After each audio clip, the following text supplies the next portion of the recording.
Hello student, welcome to my YouTube channel. मेरा नाम है कुंदन और आज मैं आपको कराऊंगा क्लास 10th मैथ सब्जेक्ट का चैप्टर नंबर 3। इससे पहले वाली वीडियो में मैंने इसका चैप्टर नंबर 1 और 2 कंप्लीट किया था। आज हम करेंगे चैप्टर नंबर 3। चैप्टर नंबर 3 का नेम क्या है? Pair of linear equation in two variables. मतलब क्या होता है इसका लीनियर इक्वेशंस का? लीनियर इक्वेशंस का मतलब क्या होता है? यदि आपने पहले वीडियो देखे तो उसमें मैंने आपको बताया था कि लीनियर इक्वेशंस क्या होती हैं। जिन वेरिएबल की हाईएस्ट पावर 1 हो वो हमारी क्या कहलाती है? Linear equation. जैसे मैंने यहाँ एग्जांपल लिया हुआ है 2x+4 है, तो इसमें x क्या है? वेरिएबल है और x की पावर हाईएस्ट कितनी है? 1। तो बेटा ये क्या कहलाएगी? Linear equations. तो यहाँ बोला हुआ है pair of linear equation in two variables. Two variables मतलब क्या हुआ? जैसे ये मैंने एक एग्जांपल लेता हूँ 2x+3y+4 = 0। तो देखो इन दोनों की हाईएस्ट पावर कितनी है? 1 है। कितने वेरिएबल्स हैं? 1 2।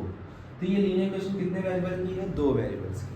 ठीक है, तो ये linear equation in two variables. तो आपको लीनियर इक्वेशंस के पेयर्स मिलेंगे इस चैप्टर के अंदर। आपको लीनियर इक्वेशंस के पेयर्स देंगे एंड फिर लीनियर इक्वेशन को आपको सोल्व करना होगा। तो यहाँ मैंने लीनियर इक्वेशंस पेयर्स की स्टैंडर्ड फॉर्म लिखी हुई है। देखो ये ऐसे आते हैं standard form: a1x + b1y + c1 = 0, a2x + b2y + c2 = 0। Okay, तो अब इस लीनियर इक्वेशन को सोल्व करने के कुछ मेथड्स होते हैं, वो जानेंगे। तो इसको लीनियर इक्वेशन को सोल्व करने के बेटा थ्री मेथड्स होते हैं। देखिए मेथड लिख देता हूँ मैं आपको यहाँ। पहला मेथड होता है बेटा ग्राफिक मेथड होता है। सेकंड मेथड होता है बेटा सब्स्टिट्यूशनल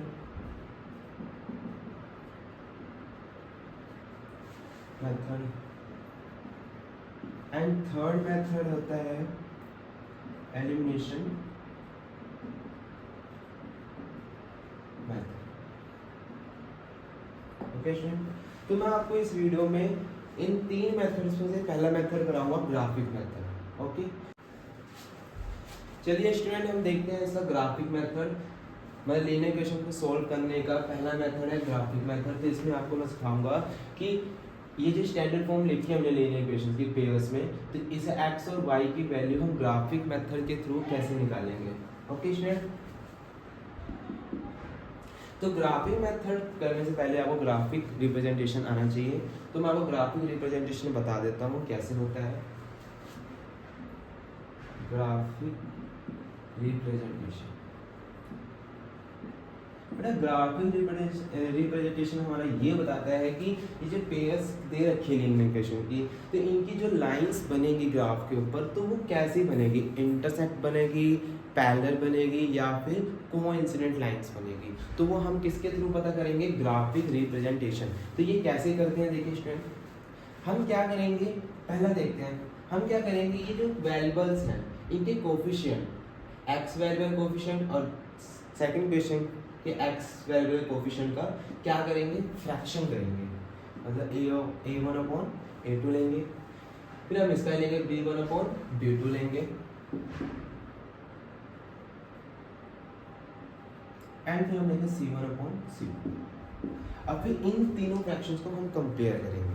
कंपेयर यदि बेटा ये दोनों क्या हुआ? नॉट इक्वल है, मतलब कि a1/a2 and b1/b2 not equal है। ठीक है, चाहे ये इसके इक्वल हो चाहे नॉट इक्वल हो, इससे कोई फर्क नहीं पड़ता। अगर पहले दो क्या आगे? नॉट इक्वल आ गए, मतलब पहले दो रेशो क्या आगे? हमारे नॉट इक्वल आ गए। तो हमारा जो ग्राफ पर इन इक्वेशंस की लाइंस बनेंगी वो कैसी लाइंस बनेंगी बेटा? इंटरसेक्टिंग।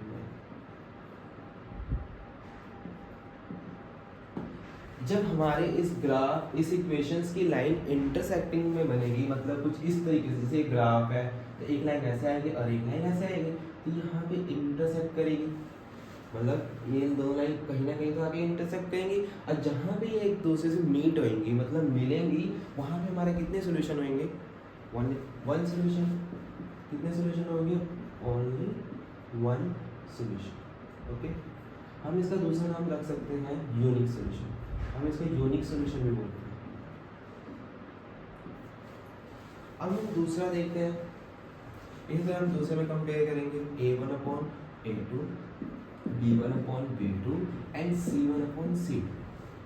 अगर बेटा ये क्या हुआ कि तीनों ही क्या आ गए इक्वल, अब इसमें इसको लिया जाएगा, इसमें नहीं लेते हैं। अगर दो नॉट इक्वल आ गए तो ये बन जाता है, इसमें लिया जाएगा। यदि बेटा ये तीनों का फ्रैक्शन और इन तीनों की रेशो इक्वल आ गई, क्या आ गई, इक्वल आ गई, तो ये कौन सी लाइन ड्रॉ करेगा? इन इक्वेशंस की जो ग्राफ पर लाइन बनेगी वो कैसी बनेगी? Coincident line, coincident lines. Coincident lines कैसे होती है बेटा? जैसे ये ग्राफ है, यहाँ पे आपको मैं बता देता हूँ कि जैसे इसकी और इसकी मैं जो इक्वेशंस की लाइन इस पर ड्रॉ करूँगा तो बेटा एक ही लाइन आएगी दोनों की। इन दोनों इक्वेशन की कितनी लाइन आएगी? एक ही लाइन आएगी, ठीक है। तो आपका सोल्यूशन इधर भी हो सकता है, इधर भी हो सकता है, इधर भी हो सकता है, इधर भी हो सकता है, इधर भी हो सकता है, इधर भी हो सकता है, इधर भी, इधर भी। तो कोइंसिडेंट लाइंस में कितने सॉल्यूशन होते हैं? आपने देखा कितने सॉल्यूशंस हैं? देखा जाए तो बहुत सारे हो सकते हैं। तो कोइंसिडेंट लाइंस जब होंगी तो आपके मैनी सॉल्यूशंस होंगे।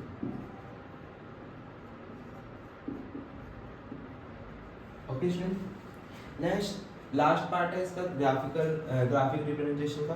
थर्ड पार्ट है a1 a2 b1 b2 and c1 c2। बेटा अगर ये क्या होगी, पहला इक्वल आ गया एंड दूसरा क्या हो गया बेटा, नॉट इक्वल आ गया, मतलब कि पहला इक्वल आया और दूसरा क्या है, नॉट इक्वल आया है, तो उस केस में जो आपकी इन इक्वेशंस की लाइन ग्राफ पर बनेगी वो कैसी बनेगी? Parallel, parallel lines. Okay student, and parallel lines क्या होती हैं? जो आपस में कभी मिलती नहीं है। तो दो लाइन जब आपस में कभी मिलेंगी ही नहीं तो कोई सॉल्यूशंस कैसे निकल सकता है? तो इसके कितने सॉल्यूशंस होंगे? नो सॉल्यूशन, इसमें कोई सॉल्यूशन ही नहीं आएगा। ओके स्टूडेंट, तो ये था ग्राफिक रिप्रेजेंटेशन जिसमें आप पता कर सकते हो कि जो आपकी इक्वेशंस की लाइन है ग्राफ पर कैसी बनेगी, इंटरसेक्टिंग बनेगी, कांस्टेंट लाइंस बनेगी या पैरेलल लाइंस।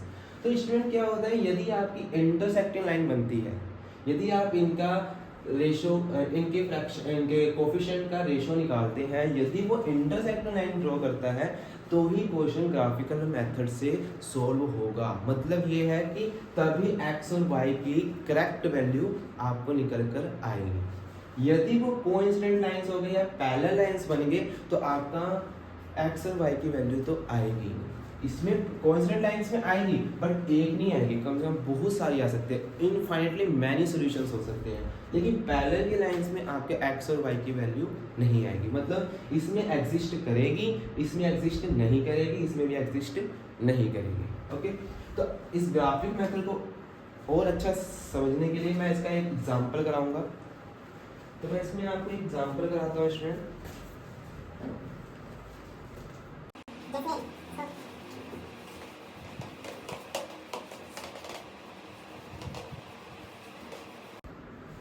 आपको एग्जांपल बताता हूँ, मैं इस एनसीईआरटी बुक में से एग्जांपल ले लेता हूँ। एग्जांपल है जैसे x + 3y = 6 एंड दूसरी इक्वेशन है 2x - 3y = 12। ओके स्टूडेंट, ठीक है। तो पहले हम पता करते हैं कि जो इस इक्वेशंस की ग्राफ पर लाइन है वो कैसी है, इंटरसेक्टिंग है, कोइंसिडेंट है या फिर पैरेलल है। तो आप कैसे करेंगे, आप इसके वेरिएबल्स के कोफिशिएंट लेंगे। इसमें क्या होगा, वेरिएबल कोफिशिएंट कितना माना जाएगा इसमें 1, तो 1/2, इसमें 3/-3, इसमें तो 6/2, तो 6/12। ओके स्टूडेंट, अगर आप इसको देखेंगे तो ये कितना आ रहा है 1/2 एंड ये कितना आएगा -1, ये कितना है 6/1, 6 2 या 12, ये आएगा 1/2। तो आप देखो ये क्या है, नॉट इक्वल।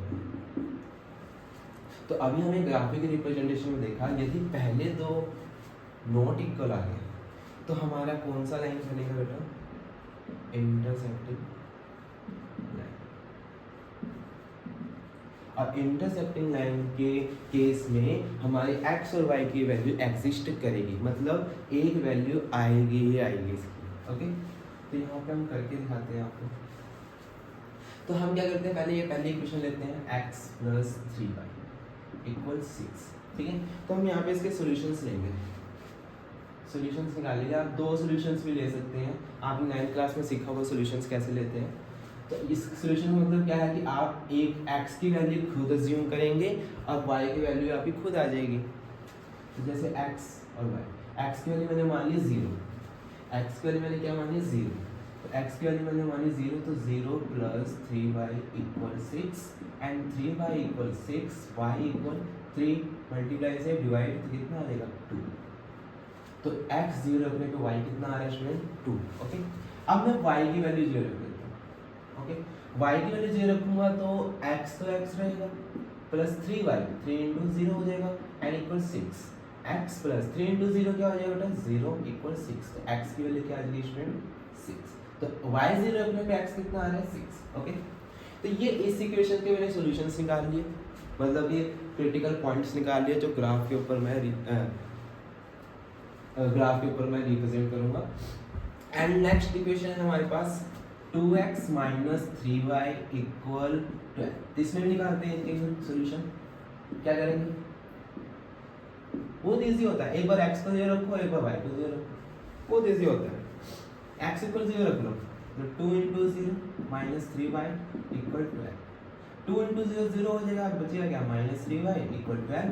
अब माइनस 3y इधर आके डिवाइड करेगा 12 को, तो कितना आएगा y इक्वल माइनस 4, तो x 0 रखने पे y कितना आ रहा है minus 4। Okay student, and now अब क्या करेंगे हम, y इक्वल कितना रखेंगे 0 रखेंगे, तो हम y की जगह क्या रखेंगे अब 0, तो 2x minus 3 into 0 and equal 12, 2x minus 3 into 0 क्या हो जाएगा स्टूडेंट 0 इक्वल 12 एंड 2x बचेगा, 0 तो कोई वैल्यू नहीं होती है 12 एंड x इक्वल 12 अपॉन 2, तो ये आ जाएगा 6, तो कितना आ गया इसकी वैल्यू 6, मतलब y 0 रखने पे x की वैल्यू क्या आ गई 6।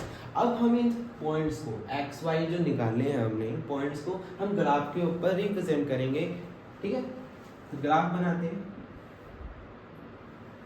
ये होता है हमारा ग्राफ में कुछ ऐसा। चलिए, इधर क्या होता है हमारे x होते हैं, इधर क्या होता है माइनस x होते हैं, इधर y होता है स्टूडेंट, इधर क्या होता है माइनस y। ओके, तो हम देखते हैं पहले x के पॉइंट कहाँ तक जा रहे हैं, x के पॉइंट जा रहे हैं 0 6 0 6, मतलब कि पॉजिटिव में 6 तक जा रहे हैं, 1 2 3 4 5 एंड 6 0 रखते हैं। अब देखते हैं y की वैल्यू, y में पॉजिटिव में 2 है और y में नेगेटिव में -4, लेकिन क्या है कि पॉजिटिव में 2 तक जा रहे हैं 1 एंड 2 और नेगेटिव में -4 तक, -1 -2 -3 एंड -4। ओके स्टूडेंट, अब देखिए, अब इसके पॉइंट्स हम इस पे देखेंगे, क्या है x इक्वल कितना है स्टूडेंट 0 एंड y क्या है 2, तो 0 2 0 x हो गया और y की वैल्यू 2, तो हमारा जो पॉइंट आएगा इधर आएगा, इधर लिखते हैं 0 2। ओके, पहले x देखते हैं फिर y देखते हैं, पहले x देखेंगे 6 फिर y की वैल्यू 0, पहले x देखेंगे 6 फिर y की वैल्यू 0, तो इस पर आ जाएगा, यहाँ लिख देंगे हम 6 0, फिर इसको कैसे मिला देंगे स्टूडेंट, ये मिला। और ये किसका, ये लाइन जो आई है इसकी इक्वेशन लिख देंगे, किसकी है ये x plus 3y equal 6। Okay, अब आ जाओ दूसरी इक्वेशन के पॉइंट्स जो निकाले उसको करते हैं रिप्रेजेंट। ये कितना है, x की वैल्यू 0 और y की वैल्यू -4, 0 और y की वैल्यू -4, इधर आ जाएगा 0 -4 एंड दूसरा ये आ जाएगा 6 0, तो ये ऐसे मिल जाएगा। ठीक है, तो ये किसकी इक्वेशन है 2x माइनस 3y इक्वल 12। अब देखिए आपका क्या बना है, ये क्या कर रहा है, दोनों लाइन एक दूसरे को इंटरसेक्ट कर रही है, अब कहाँ पे इंटरसेक्ट कर रही है 6 0, तो इसका मतलब क्या हुआ, हमारा आंसर क्या हुआ, जो हमारी x की वैल्यू होगी वो क्या होगी 6 होगी एंड y की वैल्यू क्या होगी 0। इस इक्वेशन में x की वैल्यू कितनी होगी 6 होगी एंड y की वैल्यू क्या रखेंगे हम 0। तो स्टूडेंट ये था हमारा ग्राफिक मेथड। ठीक है, आई होप आपको समझ आएगा। वीडियो अच्छी लगी हो तो लाइक करिए एंड शेयर करें। इसके नेक्स्ट वीडियो में आपको मैं कराऊंगा substitution method and elimination method. Thank you student.